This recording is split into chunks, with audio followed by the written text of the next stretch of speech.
Step by step grow అయ్యాం sir. మేము ఇద్దరం కలిపి గ్రో అయ్యాం. అది sir. Teaser is looking good and all the best to the entertainment. Thank you sir. Thank you so much. Hello Radhika ma'am. Good afternoon. Good afternoon, Andy. Very happy to see you in India making a Telugu movie ma'am. Thank you. And first of all, you started off with Rayavalasa, which happens to be a name of a village. ఒక ఊరు పేరుని cinema పేరుగా తీసుకున్నారు. Any specific reason ma'am? Is it your native place or any specific reason? No, it's not a native place. Actually, ఇది story real ఇన్సిడెంట్స్ని base చేసుకుని design చేసిన story. మాకు ఎప్పుడైతే రాఖీ గారు చెప్పారో రాయవలస అని, I thought this is the right apt name for that. Because ఎప్పుడైతే ఆ ఇన్సిడెంట్స్ ఆ ఊర్లో జరిగాయి అని తెలిసిందో, so we thought this is and I feel the title is very ఒక రస్టిక్, కొంచెం పవర్ ఉంది అనే పాయింట్లో I felt it's very apt about it. And as a debutant to Telugu cinema, do you look at cinema as an art form or a business venture? అంటే దీని నుంచి డబ్బులు రావాలని చేస్తున్నారా? ఇది ఒక కళగా, ఎన్నో కళల్లో సినిమా అనేది ఒక ప్రాముఖ్యమైన స్థానం ఉన్న ప్లేస్ ఉంది. అందులో మీ కంట్రిబ్యూషన్ అనేది ఒక చిరస్థాయిగా వెలగాలని కోరుకుంటున్నారా? విపరీతమైన డబ్బు రావాలని కోరుకుంటున్నారా? అంటే what is your main motive behind making this movie? As much as I love art, చిన్నప్పటి నుంచి కూడా ఆర్ట్ దానికి ఎంత వాల్యూ ఇస్తామో, దట్స్ వాట్ ఇందాక నేను చెప్పాను కదా, మా అబ్బాయిని కూడా ఆర్ట్కి దగ్గరగానే, అంటే సేమ్ కల్చర్కి అవన్నీ ఎంత మేము దానికి దూరం కాకుండా యూఎస్లో ఉన్నా కూడా ఎవ్రీథింగ్ ఆర్ట్ రిలేటెడ్ మాకు ఎక్కువ డిస్కషన్స్ కానీ దాని కల్చర్కి వెళ్ళాం. And coming to movie, obviously ఇప్పుడు ప్రొడ్యూసర్ నేనైనా ఆర్ ఏదైనా కూడా దానికి ఒక బిజినెస్ లాగే చూసి డబ్బులు రావాలనే కోరుకుంటాం ఆబ్వియస్లీ. ఎందువల్లంటే ఇప్పుడు నెక్స్ట్ ఇంకా మంచి మంచి కథలు చెప్పాలి కదా, మరి మంచి స్టోరీస్ చెప్పాలి, ఇంకా మీ ముందుకి ఇంకా స్కేల్ అంటే డిఫరెంట్ సబ్జెక్ట్స్ తీసుకురావాలి అన్నప్పుడు ఆబ్వియస్లీ ప్రొడ్యూసర్కి వస్తేనే హ్యాపీ ఉంటుంది. That's what. రాధికా జయంతి గారు ఇక్కడ స్వామి ముద్దాం. స్వామి గారు, ముందుగా మీకు కంగ్రాట్స్ అండి. థ్యాంక్ యూ అండి. అంటే ఒక రాయవలస సినిమా ఇది రియల్ స్టోరీయా లేకపోతే మీరు కల్పిత కథనా అనేది ఏంటండి? ఇది రియల్ స్టోరీయా? Real incidents. There are few incidents where we designed, అంటే ఆ ఇన్సిడెంట్స్ని బేస్ చేసుకుని కొంచెం ఆబ్వియస్లీ సినిమాటిక్గా దీన్ని తీసుకురావడం జరిగిందనమాట. అంటే ఇప్పుడు మీరు ఈ సినిమాను అంటే రియల్ స్టోరీ కాదు, కంప్లీట్గా చూస్తే మీ లైఫ్ స్టోరీ చూస్తే కనుక మీరు అమెరికా వెళ్ళడం ఒక 10 years నుంచి, అంతకుముందు నుంచి నేను చూస్తే కనుక వెళ్ళడము, సినిమా మేకింగ్ మీద దృష్టి పెట్టడము, టాలెంట్, మీరు మీ హస్బెండ్ని మీ అబ్బాయిని పూర్తిగా టాలెంటెడ్గా తీర్చిదిద్దడం వెనుక మీ కృషి ఎంతో ఉంది. రియల్గా చెప్పాలంటే అది ఒక ఎమోషనల్ స్టోరీ నాకు తెలిసి. మీ అబ్బాయి కూడా ఎమోషన్ అయ్యారు ఇందాక కార్తిక్. కాబట్టి మీరు మీ లైఫ్ స్టోరీ మీద మీరంతా టాలెంటెడ్ కాబట్టి అందరు కలిసి ఏమన్నా సినిమా తీసే అవకాశం ఉందా మీ స్టోరీ పైన? నా స్టోరీ మీరు నటిస్తూ? నేను నటించడమా కష్టంలేండి, యాక్టింగ్ కష్టము. Because I love to be టెక్నీషియన్గా. మా అబ్బాయిని చూద్దాం అనుకుంటున్నాను. ఐ హోప్ హీ గ్రోస్ అంతా కూడా ఈ స్టెప్. మరీ ఎంజాయ్ ఆర్టిస్టులు అందరూ ఏమైపోతారు ఆవిడ యాక్ట్ చేస్తే?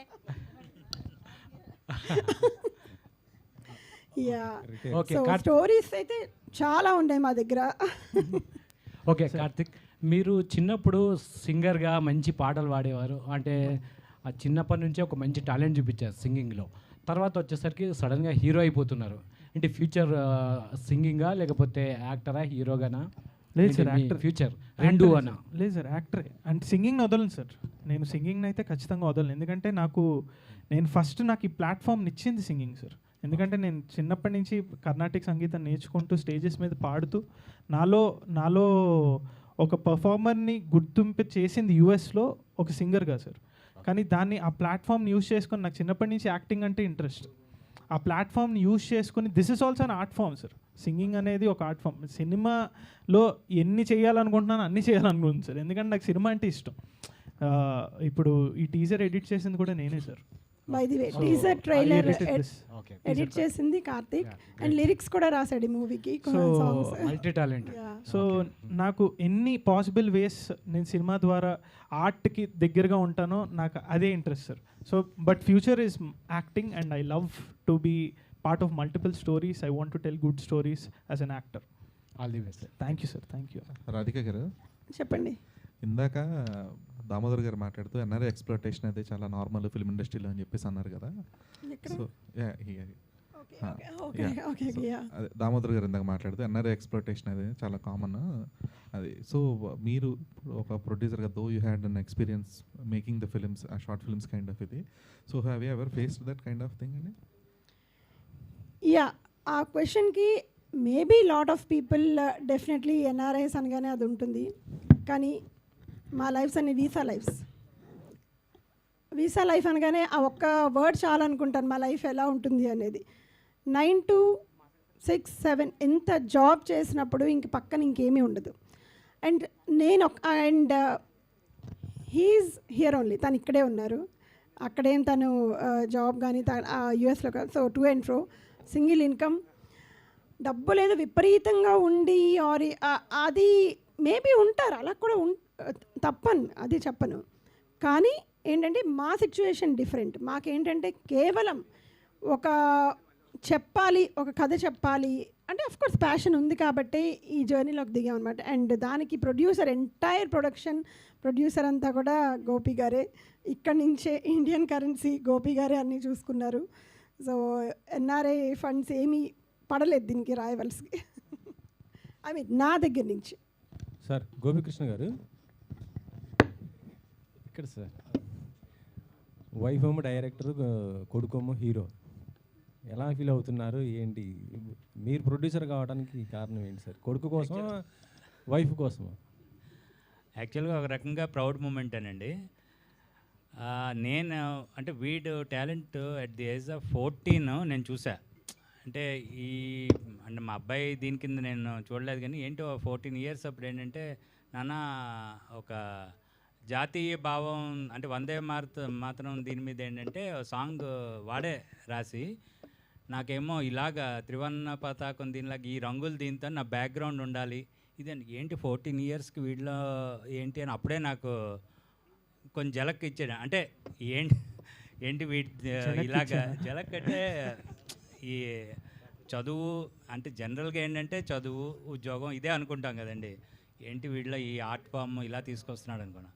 తర్వాత ఇంకో 4 yearsకి ఏంటంటే జనసేన 2019 ఎలక్షన్స్ అప్పుడు ఓ పాట రాసుకొని వచ్చాడు జనసేన దీని మీద. అది శతాగ్ని టీం వాళ్ళు కూడా అది పెట్టుకున్నారు కూడా దీంట్లో. తర్వాత ఏమో కోవిడ్ టైం అక్కడ యూఎస్లో ఉండి నేను ఇక్కడ లాక్డౌన్లో ఇక్కడ ఇరుక్కుపోయాను. పొరపాటున వచ్చాను, ఇక్కడ ఇరికిపోయిన తర్వాత వీడు ఏం చేశాడంటే కరోనా దీని మీద ఒక అవేర్నెస్ ఇది చేశాడండి.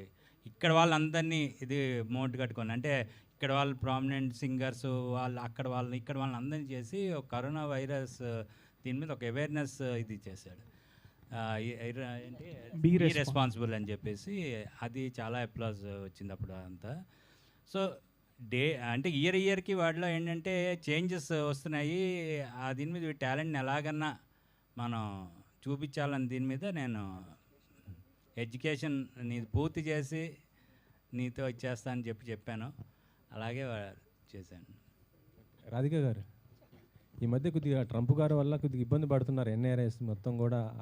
అక్కడ ఉన్న వాళ్ళు అంటే ఇలాంటి పరిస్థితుల్లో మీరు ట్రావెలింగ్ ఎలా చేశారు? ఎటువంటి ఇబ్బందులు ఏమైనా ఫేస్ చేశారా ఏంటి? దేవుడి దేవుని వీసా ఉంది, స్టాంపింగ్ ఉంది అంతే. ఎందుకంటే నో కామెంట్స్ అనమాట. ఎందుకంటే ఎందుకంటే చాలామంది స్టూడెంట్స్ అక్కడ ఉండి నేను వింటున్నాను అనమాట ఎక్స్పీరియన్స్ వాళ్ళకి. దానికి కూడా చెప్పలేమండి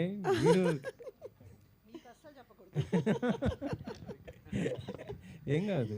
ఇప్పుడు ఆ మేడం చెప్తే కొద్దిగా ఇక్కడ వెళ్ళే వాళ్ళు కానీ అక్కడ ఉన్న వాళ్ళు కానీ కొద్దిగా ఏదైనా ఉన్నా కూడా కొద్దిగా నేను చెప్పాగా చెప్పండి అంతే. I mean able to come, అందుకనే అవన్నీ ఉన్నాయి కాబట్టి అట్లీస్ట్ ఈ అవకాశం మీ ముందు ఇవాళ నిలబడడానికి అవకాశం వచ్చింది. ఇందాక చాలా మాట్లాడదాం అనుకున్నాను, కానీ మనం చూడండి దేవుడి దగ్గరికి వెళ్ళేటప్పుడు ఎన్నో అనుకుని వెళ్తాం అనమాట. అక్కడికి వెళ్ళగానే బ్లాంక్ అయిపోతాం కదా. ఇప్పుడు అన్నీ ఒకటి వస్తున్నాయి. నిజంగా అక్కడ ప్రాబ్లమ్స్ ఫేస్ చేస్తున్నారు మన వాళ్ళు అంటే ఉన్నదండి జాబ్స్ ఇవన్నీ ఫ్రంట్ ఇది ఉంది. But it all depends upon ever luck అంతే. రాధిక గారు, ఇది చాలా కంప్లీట్ నేటివ్ ఉన్న ఫిలిం కదా, దీనికి మ్యూజిక్ వచ్చేపాటికి ఇక్కడ కల్చరు ఈ తెలుగు వాళ్ళని ఎవరినైనా మ్యూజిక్ తీసుకుంటారు కదా, మీరు కెనడియన్ తీసుకోవడంలో లేదా ఆ అబ్బాయి అర్జున్, ఆ అబ్బాయి చాలా టాలెంటెడ్. దీనికన్నా ముందు ఒక ఇండిపెండెంట్ సాంగ్ మా అబ్బాయి చేశాడనమాట అర్జున్తో. సో వాళ్ళిద్దరూ అట్లా కనెక్ట్ అయ్యారు. ఆ సాంగ్ కూడా వెళ్ళిపోయే వెన్నెల అని చెప్పేసి చాలా మంచి మ్యూజిక్ ఇచ్చాడు. దానికి కార్తీక్ అండ్ గీతా మాధురి గారు అక్కడ పాడారు. అక్కడ ఎన్ఆర్ఏ ఆయన ప్రొడ్యూస్ చేశారు. So I mean he's very talented. అందుకని ఇందాక చెప్పిన డెబ్యూటెంట్స్కి ఎలా మేము డెబ్యూటెంట్స్, ఆయన debutant. So he has given a wonderful score and songs చాలా. He's south Indian, he's south Indian, Telugu Tamilian and Telugu కూడా రూటెడ్. తమిళియన్ ఫుల్లీ డెడికేటెడ్ అండి, అసలు మామూలు ఇది కాదు. నైట్ అవుట్స్ కూడా ఉండిపోతాడు పాపం, అలా ఉంటుంది. నైట్ అంతా వర్క్ చేస్తాడు, పొద్దునంతా వర్క్ చేస్తాడు, నైట్ అంతా మ్యూజిక్ చేస్తాడు సార్. ఓకే. రాధిక గారు, మీరు ఫస్ట్ సినిమా చెయ్యాలి అన్న ఆలోచన, అంటే దర్శకత్వం, ఇది బిగ్గెస్ట్ రెస్పాన్సిబిలిటీ. సో ఫస్ట్ మీరు అనుకున్నప్పుడు ఈ సినిమా తీయగలననే నమ్మకం మీకుందా? తీసినాక ఫైనల్గా ఇప్పుడు ఈ సినిమా తీయడం చాలా ఈజీ అనిపించిందా?